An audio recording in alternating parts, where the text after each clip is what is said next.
Assalamualaikum warahmatullahi wabarakatuh. Selamat siang pemirsa, kembali lagi bersama saya Ida Ramadhani di News Update. Untuk informasi pertama, terdapat apa itu berita? Berita adalah suatu laporan cerita dari sebuah kejadian penting untuk bisa menarik perhatian umum. Selanjutnya terdapat jenis-jenis berita. Yang pertama ada straight news. Straight news adalah berita yang berat atau berita yang terupdate. Jadi yang hari itu harus itu. Yang kedua terdapat in-depth news. In-depth news ini dari kata in-depth yaitu mendalam, berarti berita ini berisikan berita mendalam seperti investigasi. Yang ketiga terdapat feature news. Feature news yaitu berita yang berisikan cerita itu. Terakhir terdapat soft news yaitu berita ringan. Selanjutnya terdapat nilai-nilai berita. Yang pertama terdapat magnitude, yaitu jangkauannya besar. Yang kedua ada proximity, yaitu kejadiannya dekat. Jadi proximity ini kalau nggak cepat diberitakan, kejadiannya bisa basi. Yang ketiga terdapat aktual, yaitu terbaru. Yang keempat ada impact, yaitu dampak. Yang kelima ada usefulness, yaitu luar biasa. Yang keenam ada human interest, yaitu kemanusiaan. Yang ketujuh ada konflik. Yang kedelapan ada seks, yaitu suatu informasi yang menyajikan mengenai seksual atau seks lah, kejadian seks itu. Yang kesembilan terdapat surprising. Yang kesepuluh ada information. Dan selanjutnya terdapat syarat-syarat berita. Yang pertama ada faktual, yang kedua aktual, yang ketiga penting, yang keempat seimbang, dan yang kelima itu ada information. Selanjutnya terdapat mass media. Mass media yang pertama ada media cetak.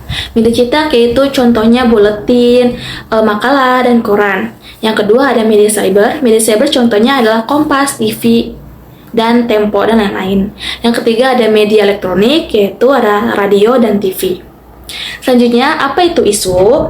Isu adalah suatu masalah yang belum terpecahkan dan siap diambil keputusannya. Yang ketiga ada apa itu fakta? Fakta adalah suatu hasil pengamatan yang objektif dan dapat diverifikasi oleh siapapun. Selanjutnya, untuk menulis berita ada 5W1H. Apa itu 5W1H? 5W1 itu ada what, when, where, who, why, dan how. Dengan gaya penulisan piramida kebalik. Piramida kebalik itu atasnya ada judul, bawahnya lead, bawahnya lagi tubuh berita, dan yang terakhir itu ada ekor. Selanjutnya, apa itu reportase? Reportase adalah pengumpulan data yang digunakan untuk penulisan karya yang dibutuhkan oleh jurnalistik.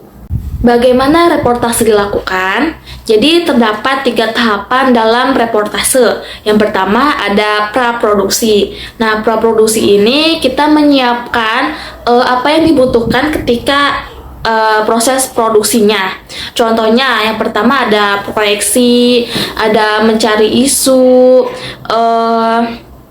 membuat tor atau pertanyaan, ada menyiapkan alat-alat, menyiapkan mental, dan lain-lain. Nah, yang kedua ada produksi. Produksi ini proses liputannya. Yang ketiga ada pasca produksi. Nah, pasca produksi ini yaitu finishing.